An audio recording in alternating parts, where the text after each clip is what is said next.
¿Qué tal, mis queridos amigos? ¿Cómo estáis? Espero que vaya muy bien por ahí. Aquí lo tenéis, Tesla Model Y.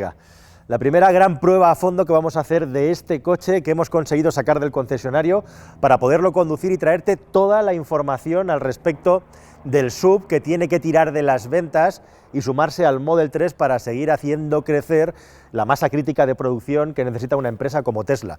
Un Tesla Model Y que de momento viene de la fábrica de Shanghai, todas las unidades que se van a estar vendiendo hasta nueva orden, en dos versiones, la versión de gran autonomía y la versión performance. De momento, la única versión disponible que hay en España es la gran autonomía, esta que vamos a probar hoy. En todo caso, sea la gran autonomía o sea la performance, siempre estamos hablando de coches con tracción integral y por lo tanto doble motor. Ha causado algo de impresión el hecho de que el Tesla Model Y europeo homologue menos autonomía que el americano, siendo el ciclo americano más duro que el europeo y teniendo siempre menos kilómetros, allí millas. Son 507 kilómetros los que declara este coche. ¿Cómo es posible? Pues la explicación es muy sencilla. Estos Model Y vienen de Shanghai, mientras que los americanos se fabrican allí en los Estados Unidos.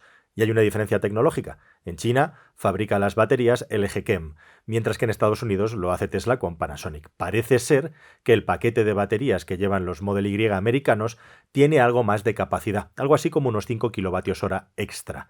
Eso es lo que hace que estos Tesla Model Y europeos tengan menos capacidad de autonomía que los americanos. Pero según nos ha dicho la marca, esto se va a corregir en los próximos meses. Pero bueno, ya veis que al margen de versiones, que es muy fácil, de momento solo hay una, la versión Performance para el primer trimestre de 2022. Hasta entonces, solamente esta versión disponible.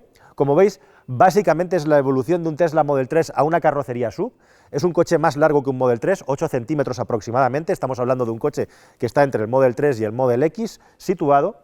Y lógicamente la otra característica más importante es la mayor altura, que redunda en un espacio mejor en el interior, especialmente como vais a ver en las plazas traseras. Por cierto, hablando de plazas traseras, otra cosa, este coche se puede comprar con 5 plazas y va a haber versiones de 7 plazas. Dos cosas al respecto. La primera es que no se sabe cuándo y ni siquiera si va a haber versiones de 7 plazas en Europa en el momento en el que estoy yo grabando este vídeo.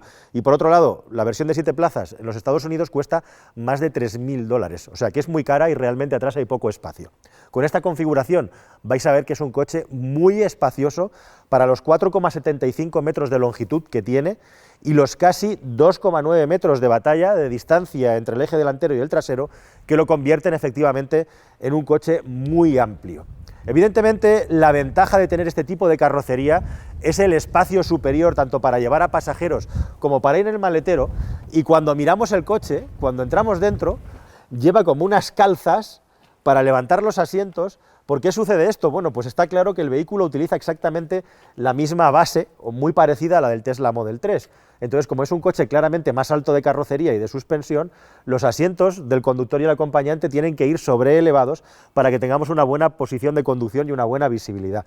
Esto redunda en algo muy curioso, y es el hecho de que queda un hueco por debajo del asiento delantero y del acompañante inmenso. Calza un 44-45 de pie, y el espacio es tremendo. Bueno, es tan grande que hasta se puede meter aquí debajo una mochila o una mini maleta para poder poner los pies.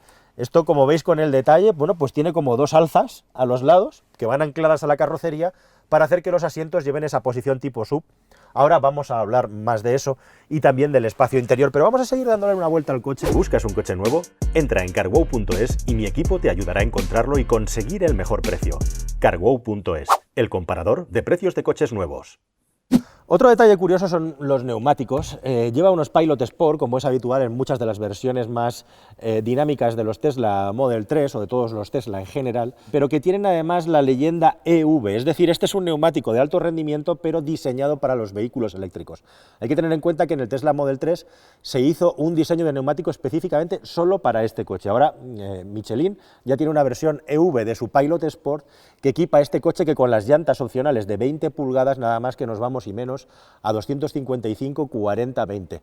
Sabed que tenemos estas llantas con forma de turbina tan típicas de Tesla, versión de 19 y 20 pulgadas para las versiones de gran autonomía, que actualmente son las únicas disponibles, y en el futuro la versión Performance tendrá también una versión de llantas de 21 pulgadas. Podéis ver a nivel de pilotos, de estética, al margen del aumento de la altura, y cómo cambia eso la caída de la forma del techo.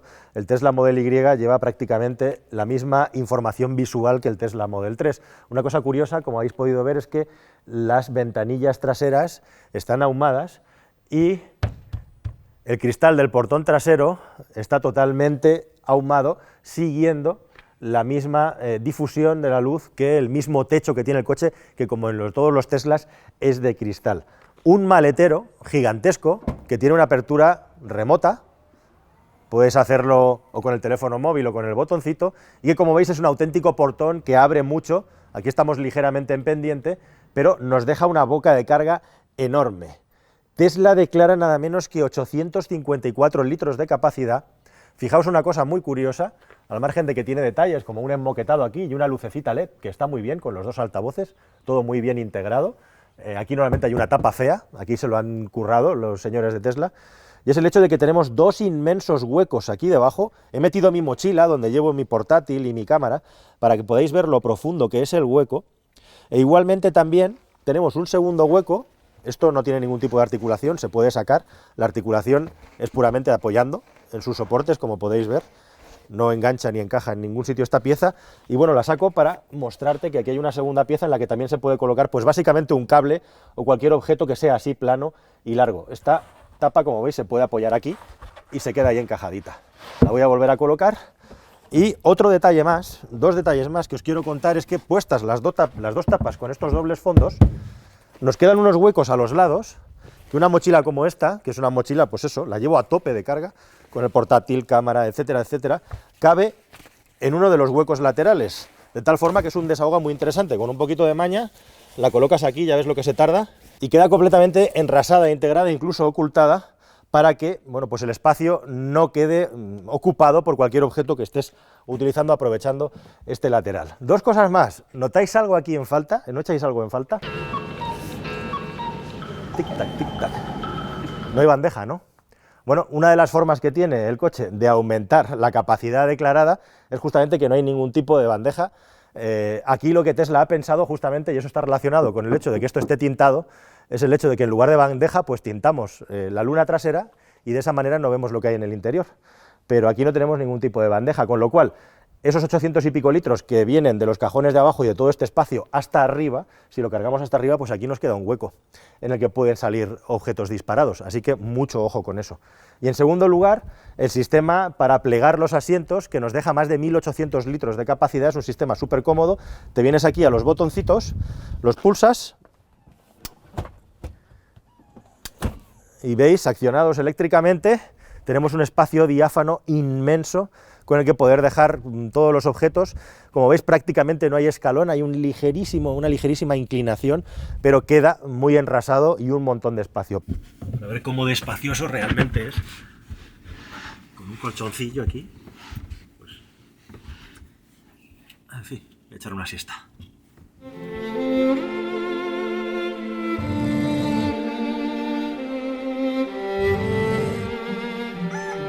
Otra cosa más interesante, este portón es eléctrico, puedes programar la altura a la que quieres que se abra, directamente dejando el dedo puesto en una altura determinada, pues es la típica cosa que tienen la mayoría de los portones de este tipo eléctricos. Ahora la próxima vez que se abra el coche se quedaría ahí, no queremos que se quede ahí, vamos a dejarlo programado para abrirlo del todo. Y otra cosa típica que se habla de los coches eléctricos es el asunto de la capacidad de remolque. Evidentemente, un coche eléctrico no tiene ningún tipo de limitación a la hora de remolcar objetos, es más, tiene mucha más capacidad de remolque por las características de los motores eléctricos que un vehículo convencional. El problema aquí está sobre todo en la mezcla entre el peso del vehículo y la autonomía del vehículo. En todo caso, todos los Tesla Model Y llevan una preinstalación aquí debajo para llevar una bola de remolque y, si quieres, incluso, aunque no lo hayas pagado de fábrica, luego se lo vas a poder instalar porque está preparado para ello. Bueno, no me puedo resistir. Cuando ves el Tesla Model Y de frente, al igual que pasa con el Model 3, la forma que tiene el coche, con esta característica caída del techo y un morro tan corto, ¿a qué te recuerda? A mí me recuerda un poco a los AVE, ¿no? A los primeros AVE que salieron, pues me recuerda en cierta medida a ese vehículo, que no es ni más ni menos que el resultado de intentar hacer un frontal lo más aerodinámico posible y un morro que no tiene que ser necesariamente especialmente largo, porque en este caso no tenemos ningún elemento de un motor de combustión. Hay un maletero, vamos a intentar abrirlo con el mando a distancia, que en este caso es el móvil, y aquí lo tenéis. Y, oh sorpresa, tenemos un maletero que no está nada mal, evidentemente no es muy grande, Aquí tienen que estar las partes del sistema de climatización y refrigeración, entre otras muchas, además de por debajo del motor, pero tenemos hasta 117 litros aquí. Así que es un hueco, es un desahogo bastante grande en el que, como mínimo, 2-3 mochilas como las que os he enseñado caben, o meter aquí todo el arsenal de cables y dejar todo el espacio detrás completamente libre. En añadido, además, este coche, una característica que tiene nueva respecto al Tesla Model 3, que ya tenía el Tesla Model X, es el hecho de que lleva filtros EPA. Son estos filtros de los que se ha hablado tanto con motivo de la plaga del COVID, que permiten tener un nivel de filtraje del aire y de purificación del aire máximo, bueno, pues cuando entra cualquier tipo de sustancia nociva o de humos en el interior del habitáculo, y como, digamos, extra o como curiosidad también, se supone que está preparado para un ataque bacteriológico, para que ahí dentro sigamos estando muy seguros si es que el cataclismo del fin del mundo se acerca. Es un portón, como veis, el del maletero, típico de Tesla, al igual que las puertas, etcétera, fabricado en aluminio y por lo tanto muy ligero. Muy bien aquí dentro, muy bien aquí atrás. Ya veis, lo que os he comentado del hueco enorme que da para meter una bolsita ahí o estirar los pies, nos cabe hasta prácticamente por encima de los tobillos la pierna, debajo del asiento, con lo cual prácticamente podemos ir estirados si queremos, abriendo un poquito las piernas, realmente cómodo, de los coches en los que mejor se puede viajar en este aspecto, gracias al detalle de llevar el asiento sobre elevado.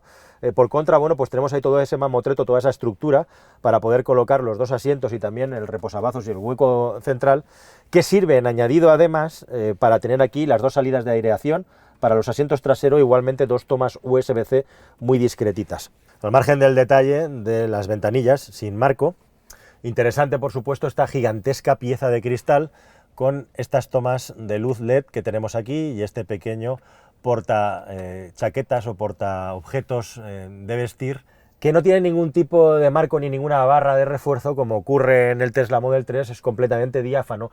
Y una cosa muy ventajosa e interesante que tiene justamente es que tengas la medida que tengas, la parte donde termina el techo de cristal está por detrás del cogote de la cabeza, es decir, que si eres una persona muy alta y vas bien sentado, no vas a tener en ningún momento la interferencia del mullido, del relleno del techo, que está bastante duro, por cierto, en tu cabeza. De esa manera, pues aquí se pueden colocar personas claramente, pues hasta 1,90, 1,95 no van a tocar con el techo tranquilamente en la parte más baja del mismo, lo cual es una cosa muy interesante para llevar tallas altas igualmente en un vehículo de 4,75 metros que está ahí en un punto intermedio entre ya un coche grande y un coche de tamaño mediano. Según Tesla, hasta el 75% más o menos de las piezas del Model 3 están compartidas con el Model Y, así que en el interior, como veis, se repiten los patrones y las diferencias más importantes son todos esos detalles que te he comentado relacionados con la habitabilidad y la modularidad del coche, e igualmente también una posición de conducción, esta en la que voy, claramente más elevada, ya habéis visto, sobre elevada de una manera artificial, pero sacando provecho del hecho de que el vehículo tiene un centro de gravedad prácticamente idéntico al del Model 3, y no idéntico, desde un punto de vista estructural es el mismo, lo que cambia a nivel de altura es el recorrido de la suspensión y cómo está diseñada la suspensión para que el coche sea un poco más alto. Por cierto, un detallito hablando de eso, este vehículo tiene un modo de conducción específico, conducción 4x4, tened en cuenta que estamos en una versión de 2 motores, de 4 ruedas motrices, y hay un modo específico para ayudar al vehículo a circular por camino, que es básicamente para lo que se va a mover, porque aquí no hay una suspensión que permita elevarse, pero sí es interesante que aparece ese modo de conducción 4x4. Por cierto, aclarando un poco esto que comentaba en la presentación del vehículo acerca de la autonomía, efectivamente este coche, teóricamente es una cosa un poco extraña, porque tiene menos autonomía que la versión americana con supuestamente la misma batería, ¿no? Sea como fuere, la versión que viene en unos meses del Model Y va a aumentar su autonomía de los 507 kilómetros actuales a aproximadamente unos 545, ahí bordeando los 550.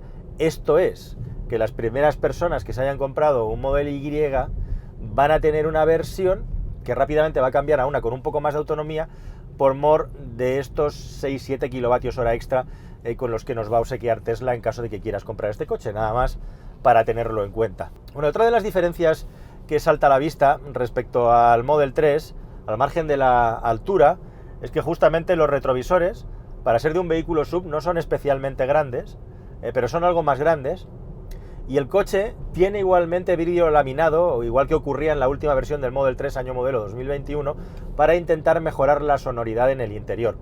Y lo cierto es que bajo mi punto de vista este Model Y es un poco más ruidoso que el Model 3. Y esto sucede básicamente y probablemente por esta mayor superficie frontal y por estos retrovisores un poco más grandes. Vengo viendo desde hace mucho tiempo que los automóviles que son un poquito más altos tienen siempre una ventaja en lo que se refiere a la reducción del ruido de rodadura respecto a un vehículo convencional, por decirlo de alguna manera. Ocurren dos cosas aquí. Por un lado ocurre lo que digo, que el vehículo no es que suene más en lo que se refiere al suelo por la construcción del coche o por el aislamiento, sino por el viento. Es una cuestión de viento, pero la rodadura también suena mucho. Pero claro, es que yo estoy conduciendo un vehículo con las ruedas de 255. Cuanto más ancha es la rueda, más ruido de rodadura hay. Probablemente con una rueda más estrecha este vehículo sería menos ruidoso. Bueno, lo primero que yo he hecho, y es para mí la diferencia fundamental con el Tesla Model 3 y la gran sorpresa, ya lo había leído pero lo había olvidado honestamente, es el asunto del sistema de retención y cómo puedes programar la retención del vehículo, la regeneración del freno. Me voy aquí a la configuración de coche y resulta que no me lo encuentro. Y es que efectivamente Tesla está quitando, así en silencio, a la chita callando, la posibilidad de configurar la retención del vehículo, al menos en los dos modos que tenía antes, más intenso y más suave. Personalmente lo primero que hago cuando me subo en todos los coches eléctricos, y sé que esto hay personas que no lo van a entender e incluso que van a pensar que lo hago mal, es quitar la retención máxima del vehículo, salvo que vaya a circular y esté seguro de que vaya a circular por un lugar. Esto es un adelantamiento a un camión con un coche eléctrico, es una de las grandes ventajas de llevar lo que llevamos. Bueno, pues para mí es mucho más fácil dejar el coche, si es posible, a vela, que las ruedas circulen libres e ir modulando yo la frenada, especialmente cuando voy por carretera, porque me parece la manera más eficiente de conducir un vehículo eléctrico y además la forma más confortable, porque si levantamos el pie y el vehículo está reteniendo, tenemos que estar tocando el acelerador y eso implica justamente tocar el acelerador para encontrar el punto en el que el coche tiene el avance suficiente, en el que no está acelerando del todo pero tampoco está frenando, y eso implica estar todo el tiempo con el pie ahí buscando, jugando a ver dónde lo tengo que colocar para que el coche no haga más retención de la que yo quiero ni tampoco menos. Bueno, eso se soluciona simple y llanamente teniendo un modo a vela y usando el freno para poder frenar el vehículo cuando te interesa, que especialmente en carretera cuando vas a alta velocidad es muy confortable y muy agradable, en coches además que tienen una grandísima aerodinámica, como es el caso, dejarlos deslizar. Y además tengo pruebas más que hechas, que algunas os las he contado en este canal, en las que se demuestra que una conducción avanzada en lo que se refiere a economía, dejando el vehículo a vela, en carretera, siempre hablo de en carretera, es más efectiva que un modo de retención medio o alto. Bueno, pues se acabó. Este Tesla Model Y no tiene ningún tipo de modo de retención a vela, ni puedes tocar nada. Está por defecto y da igual que lo pongas en conducción relax o en conducción estándar. El vehículo va a retener lo mismo. Y esa retención además se mantiene fija, me da la sensación, porque es más fuerte cuando vas a menos velocidad y más alta cuando vas a mayor velocidad.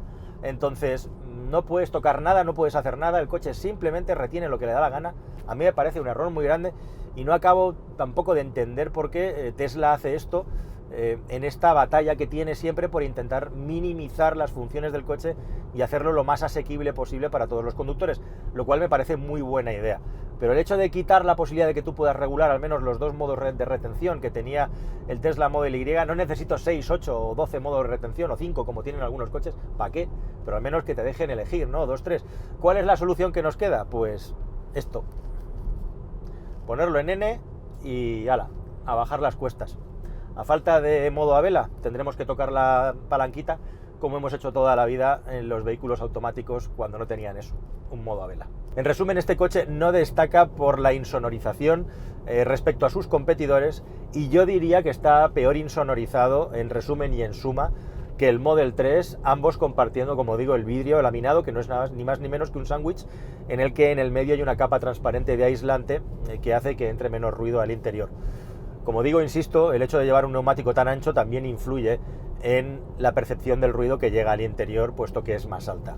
Y en lo que se refiere a la calidad de filtrado de la suspensión, la calidad de filtrado de los baches, pues el Tesla Model Y tira hacia los vehículos que son un poquito más duros de la media. Si pusiéramos ahí un baremo en el medio, tendríamos que, por ejemplo, Mercedes EQC, Lexus 300e, el que acabamos de probar en el canal, e incluso también coches muy bien concebidos como el Skoda ENIAC V, tienen un nivel de confort superior al del Tesla Model Y. Por contra, este tiene una dirección claramente más directa, con muy poca desmultiplicación. Es algo que comparte con las versiones de toda la vida del Tesla Model 3, tener una dirección muy directa, que ahora vais a ver cómo se comporta en una maniobra de emergencia, lo cual es un plus. Y por lo tanto, sin ser un coche incómodo, sí que tenemos que tener en cuenta que la sensación que tiene al pasar por los baches es de un poquito más de sacudida, un poquito más de brusquedad, como digo, sin resultar incómodo, que otros automóviles que filtran mejor la carretera. En este, por contra, claramente eso se vuelve a su favor a la hora de tomar curvas, porque tiene un balanceo mucho menos acusado que estos vehículos de los que te estoy hablando. Quizá el campeón aquí de la calidad de rodadura es el Mercedes EQC, que va muy bien. En general ninguno de estos coches tiene un balanceo preocupante, pero lo cierto es que las sensaciones que transmite el Tesla Model Y se parecen más a las de un turismo que la inmensa mayoría de los rivales SUV con los que compite en esa categoría.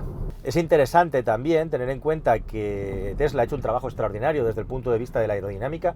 Declara un 0,23, lo cual es una cifra completamente de récord en lo que se refiere a un vehículo de este tipo. ¿Os acordáis eso del pico de pato? Pues ahí está, 0,23, exactamente lo mismo que declara el Tesla Model 3, pero ojo porque este coche, la aerodinámica, y todos los coches del mundo, no se basa solamente en el CX, sino en la superficie frontal.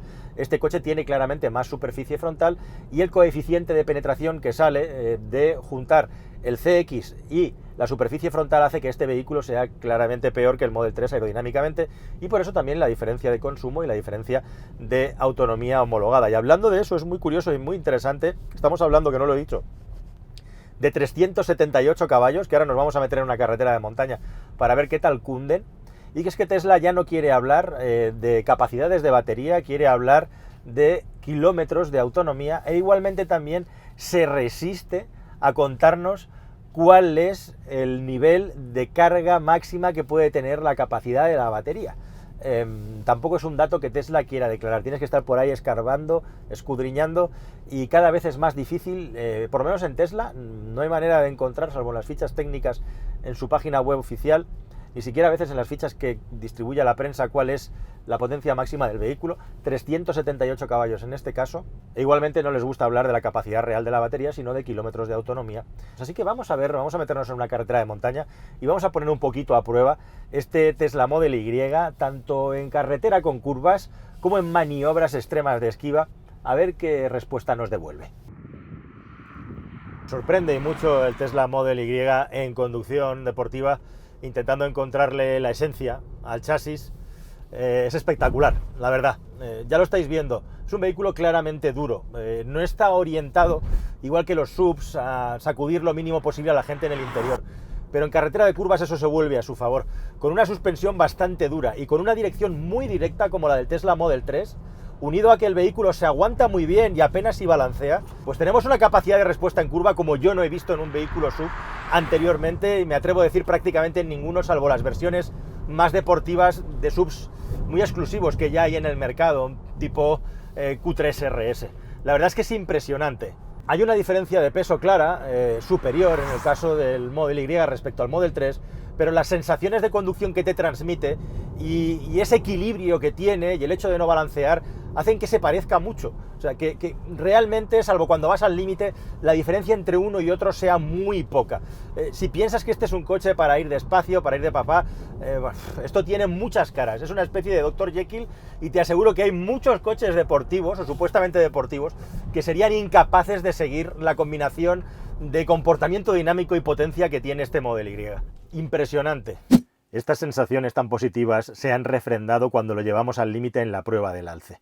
El Tesla Model Y tiene la característica de balancear poco para su tamaño y peso, e igualmente de tener una dirección muy directa. Los primeros grados de volante tienen una gran incidencia en el giro del vehículo. Eso nos hace sentir que parece que seamos capaces de hacer la maniobra con un giro suave sin tener que contravolantear.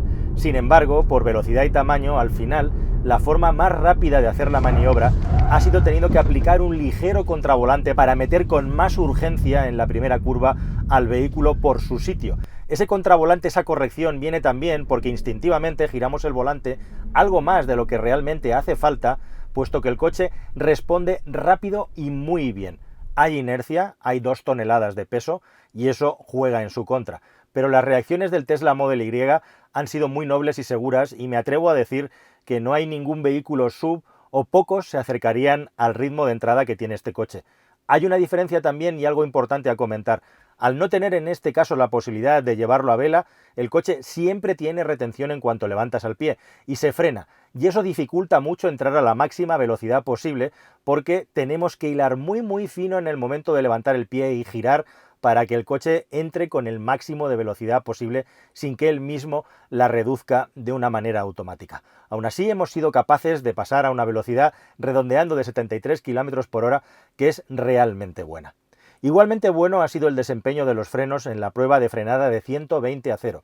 En las 3 frenadas que hemos hecho, en los 3 intentos, hemos medido 53,5, 53,8 y 53,0 metros, que son frenadas buenas y consistentes para un vehículo de esta categoría e igualmente de este peso. Si lo medimos por peso, ya es una frenada interesante. Igualmente en el 0-100 hemos conseguido parar el crono en 5,33 segundos, cifras de auténtico deportivo de gran nivel, con su tracción integral. Teniendo en cuenta que el coche declara 5,1, nos hemos quedado muy cerca. Y en el 0-400 hemos conseguido redondeando un 13,50 segundos, que es una cifra también muy buena para un vehículo que aparentemente no está pensado para ser un deportivo. Realmente me cuesta recordar un vehículo, ni siquiera un Porsche Macan, que tenga un comportamiento dinámico tan bueno y tan directo como este Tesla Model Y. Quizá habría que irse a alguna versión RS o por ejemplo el último X3M, que es un vehículo muy bien calibrado desde el punto de vista deportivo para encontrar algo parecido. Aún así, habría que ponerlos juntos en un circuito y con un cronómetro para ver cuál es el mejor. Las sensaciones que transmite de todos ellos el Tesla Model Y es que este coche eléctrico es el que más sensación de turismo transmite de todos y sus comportamientos dinámicos son claramente parecidos y recuerdan a los del Tesla Model 3, incluso en las versiones performance. La diferencia de consumo entre el Model 3 y el Model Y es muy estrecha. Son 15,5 kWh para un Model 3 gran autonomía frente a los 16,8 del Model Y, lo cual habla bien del trabajo que se ha hecho para desarrollar este vehículo con el mínimo coste de energía, con el aumento de tamaño que tiene. La cuestión aquí es que en el tiempo que lo he conducido es muy difícil sacar conclusiones sobre cuánto gasta. Podéis hacer unos cálculos. Conduciendo entre 60 y 90 km por hora he visto en el ordenador de a bordo entre 13 y 17 kWh de consumo. Conduciendo alrededor de los 90 a 100 podríamos calcular entre los 16 y 18 kWh de consumo aproximadamente. Y a 120, pues como os digo, no he tenido el suficiente tiempo como para saber exactamente cómo va en cuanto a consumos, pero yo, por lo que he podido ver, podemos movernos en una horquilla entre los 19 y los 23 kWh aproximadamente, en función de ¿qué? De la orografía, de lo cargado que vayas y de la dirección y lo intenso que sea el viento. Esto nos da para pensar en una autonomía a 120 real de alrededor de entre 375 y 425 kilómetros. Por ahí debería de andar la cosa. Si en el futuro tengo tiempo de hacer pruebas con muchos más kilómetros por delante, intentaré afinarte más este dato. Pues aquí estamos dejando a la fiera reposar, cargando. Lo hemos dejado prácticamente seco. Por cierto, según Tesla, este coche tiene la capacidad de cargar hasta 250 kilovatios de potencia. Sin embargo, yo he llegado aquí más o menos con el 9-10% y ya estáis viendo que lo máximo a lo que carga es a 143 kilovatios de potencia en estos cargadores. Hay unos cargadores nuevos, V3, que se llaman, que tienen hasta 350 kilovatios, que seguramente es en el lugar donde este coche es capaz de absorber el máximo de energía. Así las cosas, estar rozando los 150 kilovatios de carga ya es una cifra muy buena para poder tener un chute rápido de 20-30 minutos máximo y tener ya unos cuantos centenares de kilómetros sin ningún tipo de problema. Un coche, por cierto, que en carga, en corriente alterna, nos va a dar como máximo 11 kilovatios, que es lo mismo que tienen los Tesla Model 3 de última generación. Ahí está un poquito más limitado, pero bueno, cargando en casa lento, 11 kilovatios no está nada mal ya para poder tener pues cierto nivel de carga. Eso que estáis oyendo, se están encendiendo los ventiladores para refrigerar la batería justamente porque ahora estamos en corriente continua y está dándole mucha caña bajo el sol después de haberle estado dando bastante cera por la carretera. Este Tesla Model Y es un SUV especial porque de SUV tiene nada más un poco la forma, el estilo de la carrocería, no es que sea muy todoterreno, es más bien un Tesla Model 3 familiar y lo que más me llama la atención es que desde el punto de vista eléctrico, de vehículo eléctrico, sigue siendo tan bueno como todos los Teslas, que son posiblemente los coches más completos a nivel de relación entre prestaciones, consumo, fiabilidad de la carga, etcétera, etcétera. Tiene un comportamiento dinámico de absolutamente vehículo tirando a deportivo. Eso tiene el debe de que la suspensión es más dura de lo normal y el a favor de que es un coche que en curva se aguanta de una manera espectacular, más con estas ruedas opcionales que llevamos. No sé cuántas personas van a aprovechar la faceta deportiva del Tesla Model Y en esta versión de gran autonomía, no me quiero ni imaginar cómo va a ir la performance, pero todas las que están a la venta de momento se pueden considerar como un coche con una configuración de vehículo deportivo. Tenlo en cuenta, porque si estás esperando o buscando el vehículo más confortable del mundo, este no lo es. Sacrifica algo de confort por comportamiento dinámico, y algo parecido pasa con el tema de la insonorización. Por lo demás, bajo mi punto de vista y como persona a la que le gusta conducir, creo que este SUV es el SUV eléctrico más completo para todas aquellas personas que disfruten con la conducción. En las características eléctricas puede haber coches que se le acerquen, pero no hay ninguno igual. En las características dinámicas, desde el punto de vista deportivo, es el número uno. Desde el punto de vista del confort, hay coches eléctricos SUV mucho más apropiados que este. Eso sí, este tiene una ventaja también importante en el asunto del espacio interior, que está muy bien resuelto. Pocas cosas negativas se le pueden achacar a este coche. Bajo mi punto de vista solo encuentro 3 defectos. El primero, como ya os he contado, el hecho de que no podamos regular la frenada regenerativa. El segundo, la visibilidad hacia atrás. Es muy exigua. Bueno, el reverso positivo de tener mala visibilidad hacia atrás es que cuando hacemos las maniobras al menos estamos muy bien asistidos por el sistema de cámaras del coche. Ya veis aquí que tenemos, gracias a las cámaras laterales, visión lateral, tenemos visión trasera muy buena, e incluso también el coche pues nos da el detallito de mucha calidad de que nos marca, como ocurre en los Model 3, pues los centímetros a los que estamos. Voy a ir tirando marcha atrás tranquilamente, voy a posicionar aquí los centímetros a los que estamos de un obstáculo. Aquí lo veis. Y en tercer lugar, además de la sonoridad, que es algo más alta de lo que me gustaría, teniendo en cuenta lo que cuesta, la calidad de remate, las calidades de los acabados del coche, dejan todavía algo que desear y no están a la altura del precio que estamos pagando. Me atrevo a decir que es hasta la fecha el SUV eléctrico que más me ha gustado, si tenemos siempre en cuenta ese matiz de que es un SUV eléctrico que tiende a la deportividad y no un SUV eléctrico que tienda hacia el confort. Nada más, queridos amigos, espero que esta prueba os haya parecido interesante y nos vemos en un próximo vídeo, que espero que sea más y mejor. Adiós.